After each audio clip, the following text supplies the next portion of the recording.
دوستو ذرا سوچو، اگر تمہیں جلتی ریت پر لٹا دیا جائے، سینے پر بھاری پتھر رکھ دیا جائے اور کہا جائے اپنے رب کو چھوڑ دو، تو کیا تم ایمان پر قائم رہ سکو گے؟ آج کی کہانی ہے اس عظیم صحابی کی جس نے دنیا کو بتا دیا کہ ایمان غلام نہیں ہوتا، بادشاہ ہوتا ہے۔ السلام علیکم میرے دوستو، آج ہم آپ کو ایک ایسے شخص کا واقعہ سنا رہا ہوں جو کل تک ایک ادنا سا غلام تھا، جسے مارا جاتا تھا، ذلیل کیا جاتا تھا اسلام میں آنے سے پہلے، لیکن اسلام نے اسے وہ مقام دیا کہ اس کی آواز قیامت تک مساجد میں گونجتی رہے گی۔ یہ ہے حضرت بلال حبشی رضی اللہ عنہ۔ حضرت بلال رضی اللہ عنہ کا اسلام قبول کرنا۔ حضرت بلال رضی اللہ تعالیٰ عنہ حبشہ کے رہنے والے تھے۔ ان کا رنگ سیاہ تھا اور مکہ میں ایک غلام کی حیثیت سے رہتے تھے۔ جب مکہ میں اسلام کی دعوت پھیلی تو بلال رضی اللہ عنہ کا دل بھی سچ کی طرف میل ہو گیا۔ انہوں نے خاموشی سے اسلام قبول کر لیا اور محمد صلی اللہ علیہ وسلم کو اپنا نبی مان لیا۔ مکہ میں غلام کو مسلمان ہونا سب سے بڑا جرم سمجھا جاتا تھا۔ جب اسلام نیا پھیل رہا تھا، جب ان کے مالک کو پتہ چلا کہ بلال مسلمان ہو گئے ہیں تو اس نے انہیں سخت سزائیں دینی شروع کر دیں۔ تو بحر کی سخت گرمی میں جب ہم باہر نہیں نکل سکتے، انہیں صحرا میں گھسیٹا جاتا، چلتی ریت پر لٹایا جاتا، سینے پر بھاری پتھر رکھ دیا جاتا اور کہا جاتا مان لو ہماری بات اور محمد کو چھوڑ دو، اس کے خدا کو چھوڑ دو۔ مگر دوستو، بلال کے ہونٹوں سے صرف ایک ہی آواز نکلتی، احد احد، میرا رب ایک ہے، میرا اللہ ایک ہے، وہ ایک ہے۔ مار بڑھتی گئی، پتھر باری ہوتے گئے، مگر ایمان نہ ہلا۔ یہ وہ صرف الفاظ نہیں تھے، یہ اعلان تھا۔ جسم غلام ہو سکتا ہے، دل نہیں۔ ایک دن حضرت ابو بکر رضی اللہ تعالیٰ عنہ وہاں سے گزرے۔ یہ منظر دیکھا تو آنکھوں سے آنسو نکل آئے۔ انہوں نے فوراً کہا یہ انسان نہیں، یہ ایمان کو مار رہے ہو۔ حضرت ابو بکر رضی اللہ تعالیٰ عنہ نے بلال رضی اللہ تعالیٰ عنہ کو خرید لیا اور اسی وقت آزاد کر دیا کہ تم جہاں جانا چاہتے ہو جاؤ۔ آج بلال رضی اللہ تعالیٰ عنہ غلام نہیں رہے تھے، وہ اسلام کے آزاد سپاہی بن چکے تھے۔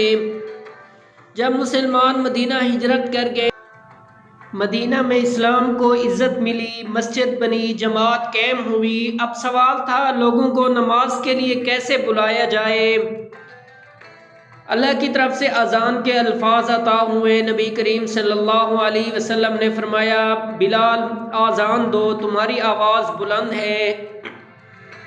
دوستو ذرا سوچو، کل تک جسے غلام کہا جاتا تھا آج وہ اسلام کی آواز بن گیا۔ جب بلال رضی اللہ تعالی عنہ پہلی اذان دی تو مدینہ کی فضا گونج اٹھی، اللہ اکبر، اللہ اکبر۔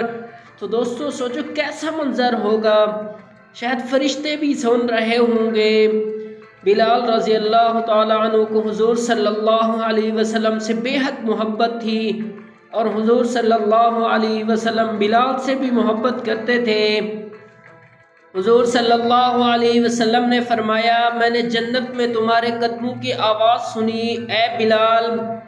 یہ وہ مقام تھا جو صبر اور ایمان سے ملا تھا۔ جب مکہ فتح ہوا تو وہی شہر جہاں بلال پر ظلم ہوا تھا، حضور صلی اللہ علیہ وسلم نے حکم دیا بلال کعبے کی چھت پر چڑھ کر اذان دو۔ تو دوستو یہ لمحہ بہت بھاری تھا، وہی مکہ، وہی کعبہ اور آج وہی بلال اوپر کھڑے تھے۔ اذان گونجی اور ظلم کرنے والوں کے سر جھک گئے۔ اسلام نے بتا دیا عزت رنگ سے نہیں، ایمان سے ملتی ہے۔ جب حضور صلی اللہ علیہ وسلم کا وصال ہوا تو بلال رضی اللہ تعالیٰ عنہ ٹوٹ گئے۔ انہوں نے آذان دینا چھوڑ دی، کیونکہ آذان دیتے ہوئے رسول صلی اللہ علیہ وسلم کی یاد آ جاتی تھی۔ مدینہ چھوڑ دیا اور جہاد میں چلے گئے۔ کئی سال بعد حضرت عمر رضی اللہ تعالیٰ کے دور میں بلال مدینہ آئے۔ لوگوں نے کہا ایک بار آذان دے دو بلال۔ جب آذان شروع ہوئی تو پورا مدینہ رو پڑا۔ ہر شخص کو رسول صلی اللہ علیہ وسلم یاد آ گئے۔ یہ صرف آذان نہیں تھی، یہ محبت کی گواہی تھی۔ تو دوستو، حضرت بلال ہمیں سکھاتے ہیں کہ ایمان کے لیے تکلیف بھی آئے تو ڈٹ جانا۔ اللہ عزت ضرور دیتا ہے، صبر کبھی ضائع نہیں جاتا۔ اگر آج ہم دین پر چلنے میں شرماتے ہیں تو بلال رضی اللہ تعالیٰ عنہ کو یاد کر لیا کریں۔ انہوں نے جلتی ریت پر بھی اللہ کا نام نہ چھوڑا۔ تو دوستو، یا اللہ ہمیں بھی حضرت بلال رضی اللہ تعالیٰ عنہ جیسا ایمان عطا فرما اور ہمیں حق پر ثابت قدم رکھ۔ تو دوست، ملتے ہیں آنے والی ویڈیو میں۔ اللہ آپ کو مجھے ایمان پر سلامت رکھے۔ ملتے ہیں آنے والی ویڈیو میں۔ اللہ آپ کا حامی و ناصر ہو۔